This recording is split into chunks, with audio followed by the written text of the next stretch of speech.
कभी कभी मैं सोचता हूं कृष्ण का सबसे बड़ा रहस्य ये नहीं है कि उन्होंने गीता कही, बल्कि ये है कि युद्ध भूमि में मुस्कुरा रहे थे। उनके रथ के चारों ओर मृत्यु थी, हवा में रक्त की गंध थी, धरती पर लाशों की परछाइयां थी, और वे व्यक्ति बांसुरी बजा रहा था। क्या ये पागलपन है या परम चेतना का संगीत है? तुम युद्ध देखते हो तो भयभीत हो जाते हो। कृष्ण युद्ध देखते हैं और नाच उठते हैं, क्योंकि उनके भीतर युद्ध नहीं। जो भीतर शांत है वह बाहर के तूफान से नहीं डरता। जो भीतर स्थिर है वह बाहर के संघर्ष को नृत्य बना देता है। कृष्ण युद्ध में इसलिए नाचे क्योंकि उनके भीतर कोई दृढ़ नहीं था। वे जानते थे युद्ध बाहर नहीं है, युद्ध भीतर है। बाहर तो वही घटता है जो भीतर पनपता है। भीतर अगर शांति हो तो बाहर का युद्ध भी पूजा बन जाता है। कर्ण मिया अधिकस्ता मां फलेषु कदाच, तेरा अधिकार केवल कर्म में, फल में कभी नहीं। अर्जुन फल चाहता था, कृष्ण कर्म में थे, और जो कर्म में होता है वह नाचता है, क्योंकि वहां परिणाम का बोझ नहीं, फल का भय नहीं, हानि का डर नहीं, बस प्रवाह है, बस वर्तमान है। जब तुम परिणाम से मुक्त हो जाते हो तब हर क्रिया नृत्य बन जाती है। कृष्ण का युद्ध भी नृत्य था, क्योंकि उसमें बोझ नहीं था। उनका मन लड़ा नहीं, सिर्फ शरीर ने अपना धर्म निभाया। मैं कहता हूं जो भीतर शांति को जानता है वह बाहर की किसी भी परिस्थिति में नृत्य कर सकता है, क्योंकि नृत्य बाहर की क्रिया नहीं, वह भीतर की लय है। कृष्ण युद्ध में थे पर उनके भीतर मौन था। वे किसी के विरोध में नहीं थे, वे सिर्फ जीवन के पक्ष में थे। उनकी तलवार भी करुणा थी, उनकी हंसी भी ध्यान थी। कृष्ण इसलिए अद्भुत है क्योंकि वे विरोधों भाषाओं को नहीं मिटाते, वे उन्हें नाच में बदल देते हैं। अर्जुन पूछता है युद्ध या शांति? कृष्ण कहते हैं दोनों, क्योंकि जो केवल युद्ध को देखता है वह आधा देखता है, जो केवल शांति चाहता है वह जीवन के आधे रंग को खो देता है। कृष्ण संपूर्ण है, वे अपूर्णता में भी सौंदर्य देखते हैं, और मृत्यु में भी संगीत। कृष्ण को समझना कठिन है, क्योंकि उन्होंने कुछ भी नकारा नहीं। वे इतने पूर्ण हैं कि विरोधाभासों में भी संतुलन बना लेते हैं। कभी वे रणभूमि के बीच नीति के शिक्षक हैं, कभी गोपियों के बीच बांसुरी के प्रेमी, कभी वे कूटनीतिज्ञ हैं, कभी सन्यासी से भी गहरे ध्यान में डूबे हुए कृष्ण ने जीवन के दो भागों में नहीं बांटा। उन्होंने कहा सब एक है। समूह सर्वभूते न में देश न प्रिय, मैं सब प्राणियों में समान, ना कोई मेरा प्रिय है ना अप्रिय। मैं कहता हूं यही समता कृष्ण का हृदय है। मैं किसी को ठुकराते नहीं, किसी को अलग नहीं करते। उनका धर्म समरसता का धर्म है। वो कहते हैं सुख आए दुख आए दोनों को स्वीकार करो, क्योंकि जो केवल सुख चाहता है वह दुख को आमंत्रित कर रहा है। सुख और दुख एक ही सिक्के के दो पहलू हैं। कृष्ण ने जीवन को वैसे ही स्वीकार किया जैसे वे हैं, कभी हंसी, कभी आंसू, कभी युद्ध, कभी विश्राम। उनका रहस्य यही है कि वे विरोध नहीं करते। विरोध वही होता है जहां अहंकार है। कृष्ण में अहंकार नहीं, इसलिए वहां दृढ़ नहीं। जो भीतर दृढ़वहीन है वही बाहर संतुलित रह सकता है। कृष्ण के भीतर ना नकार है ना आग्रह है। वे जीवन के साथ बहते, उनके लिए कुछ भी पवित्र नहीं, कुछ भी अपवित्र नहीं, क्योंकि सब अस्तित्व की ही रूप है। जिसने ये देख लिया कि अब वह किसी चीज से भागता नहीं, वह हर जगह ईश्वर को देखता है। मंदिर में भी, युद्ध में भी। युद्ध कृष्ण के लिए धर्म का मंच है। वह शांति के विरोध नहीं, बल्कि उस झूठी शांति विरोधी जो निष्क्रियता से आती है। वे चाहते हैं मनुष्य जीवित रहे, पूरा जिए और फिर भीतर मौन पाले, सुख दुख के समय कृतला भाला भौज, यानी सुख दुख लाभ हानि जय पराजय में समान रहो। ये कृष्ण की दृष्टि समानता की संतुलन की जो ये जान लेता है उसका जीवन एक नृत्य बन जाता है। अब वह रुद्ध नहीं होता, वह अब प्रवाहित नहीं होता, अब वह जो भी करता है वह पूजा बन जाती है। कृष्ण के लिए युद्ध भी पूजा है क्योंकि उन्होंने उसमें मैं को मिटा दिया है। जहां मैं नहीं वहां संघर्ष नहीं। अर्जुन का युद्ध बाहर था, कृष्ण का भीतर, और जिसने भीतर के युद्ध को जीत लिया उसे बाहर की जीत हार का कोई अर्थ नहीं रह जाता। कृष्ण इसलिए अद्वितीय है क्योंकि उन्होंने किसी सीमा को स्वीकार नहीं किया। वे ना सन्यासी है, ना ग्रंथी है, ना त्यागी है, ना योगी है, वे सब कुछ है क्योंकि उन्होंने कुछ भी स्वीकार नहीं किया। उन्होंने कुछ भी अस्वीकार नहीं किया। उनका धर्म अस्वीकार का नहीं, स्वीकृत का है। वे कहते हैं जो है वही पूर्ण है। युद्ध में उनका नृत्य इसी स्वीकृत का प्रतीक है। जहां तुम कांपते हो वो मुस्कुराते हैं क्योंकि उन्होंने जान लिया है जीवन को रोकना मृत्यु है और जीवन को बहने देना मुक्ति।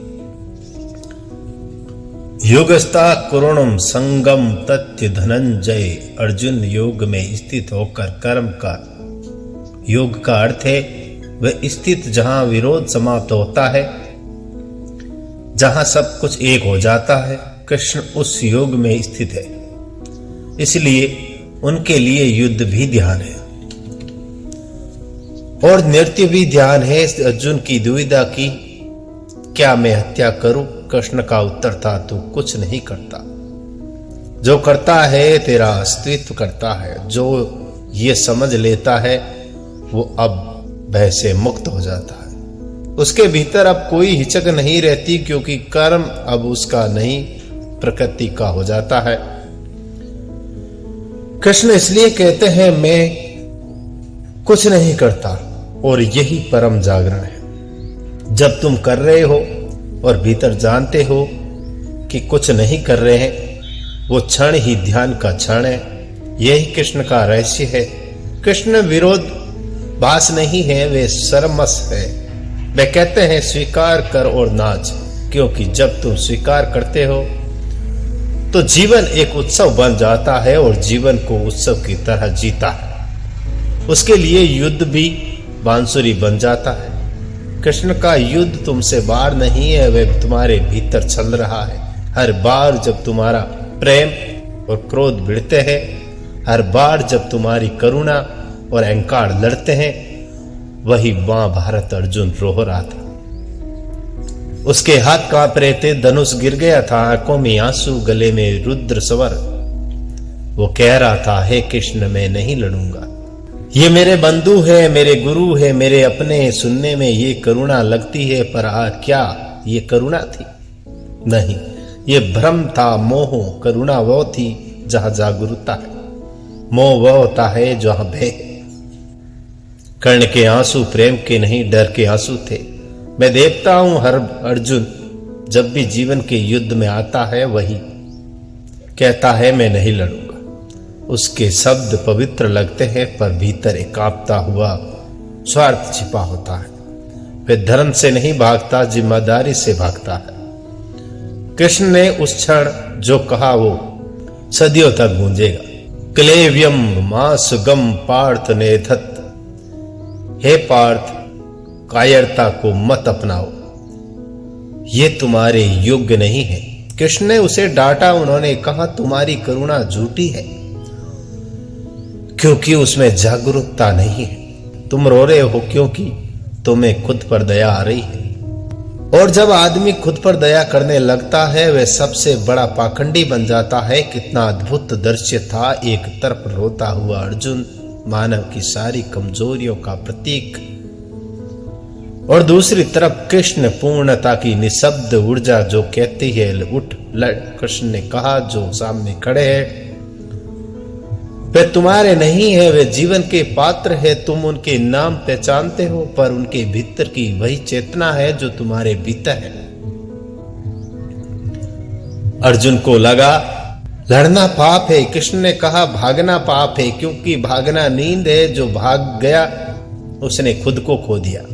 हर मनुष्य किसी ना किसी महाभारत में खड़ा है, कभी परिवार के साथ, कभी अपने ही विचारों के साथ। हर जगह वही भ्रम है। क्या सही है, क्या ये गलत है? कृष्ण कहते हैं जो भीतर से जाग गया उसके लिए कोई सही गलत या नहीं रहता। जो भी घट रहा है वह ठीक है। अर्जुन की समस्या नैतिक नहीं थी, मनोविज्ञान थी।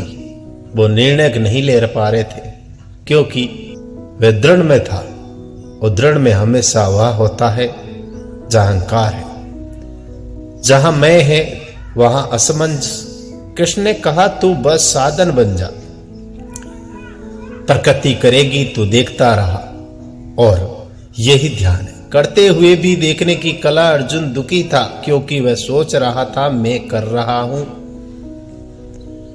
और जो सोचता है कि वह कर रहा है वो हमेशा बोझ में रहेगा।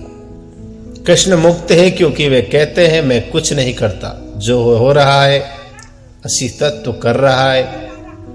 कृष्ण के शब्द गीता में केवल उपदेश नहीं है, वे एक बिजली है जो मनुष्य के भ्रम को जलाती है। वे कहते हैं जो करुणा को समझता है वे युद्ध से नहीं भागता, वे युद्ध के बीच प्रेम में रहता है।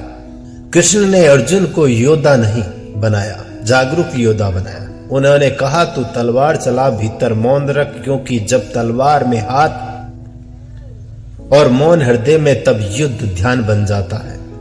कृष्ण युद्ध भूमि में थे, पर भीतर इस गहरी शांति थी। उनके लिए युद्ध और ध्यान दो अलग अलग चीजें नहीं थी। कृष्ण के लिए युद्ध ही ध्यान था। जब तुम भीतर से खाली होते हो तो जो भी करते हो वह ध्यान बन जाता है। तुम खाना खा रहे हो, चल रहे हो, बोल रहे हो, अगर तुम जागरूक हो तो वो ध्यान है। कृष्ण इसलिए अनोखे, क्योंकि उन्होंने ध्यान को किसी गुफा में नहीं, युद्ध के शोर में पाया। युगस्त कर कर्माण संगम तख्त्वा धनंजय। हे अर्जुन, योग में स्थिर होकर कर्म कर, आसक्ति त्याग दे। कृष्ण का योग किसी मठ का मौन नहीं है, उनका योग जीवन की भीड़ में संतुलन है। वे कहते हैं भागना मत, वही रहकर देखना सीखो। अगर तुम भीड़ में जाग सकते हो तो वही सच्चा ध्यान है। जो शोर मौन पाले वो संत है। कृष्ण ध्यान में है, इसलिए वे नाचते हैं। नाचना कोई प्रदर्शन नहीं, वो आनंद का ओवरफ्लो है जो भीतर से भर गया और बहने लगता है। हंसी में, नृत्य में, बांसुरी में कृष्ण इसलिए नाचते हैं क्योंकि उन्होंने भीतर का केंद्र पा लिया। अब बाहर जो भी घटता है वह खेल की लीला है। जब भक्ति ध्यान में होता है तो उसे गंभीरता छोड़नी पड़ती है। कृष्ण गंभीर नहीं है, कृष्ण गंभीर नहीं है। वे कहते हैं जीवन का खेल है, खेलो पर खिलवाड़ मत बनाओ, लड़ो पर नफरत मत लाओ, जियो पर बंधु बनो। अर्जुन ने युद्ध को कर्तव्य समझा था, कृष्ण ने युद्ध को नृत्य बना दिया, क्योंकि कर्तव्य बोझ है और नृत्य उत्सव। कर्तव्य में तनाव है, नृत्य में प्रभाव है। कृष्ण ने कहा जो कुछ भी कर, पर ऐसा कर जैसे तू कुछ नहीं कर रहा है। यही ध्यान का सहारे करते हुए भी करता ना रहना। जब कर्ता मिट जाता है तो बस क्रिया रह जाती है और उस क्रिया में परमात्मा उतर जाता है। नेव करो युक्त मन तत्व। ज्ञानी व्यक्ति जानता है कि वह कुछ नहीं करता, सब कुछ प्रकृति करती है। कृष्ण का नृत्य इसी ज्ञान का प्रतीक है। वह चल रहे हैं, बोल रहे हैं, पर भीतर जानते हैं नहीं। जो ये जान गया वो मुक्त हो गया। यही कारण है श्री कृष्ण हंस सकते हैं जब चारों ओर मृत्यु नाच रही हो, वे बंसुरी बजा सकते हैं जब दुनिया रो रही हो।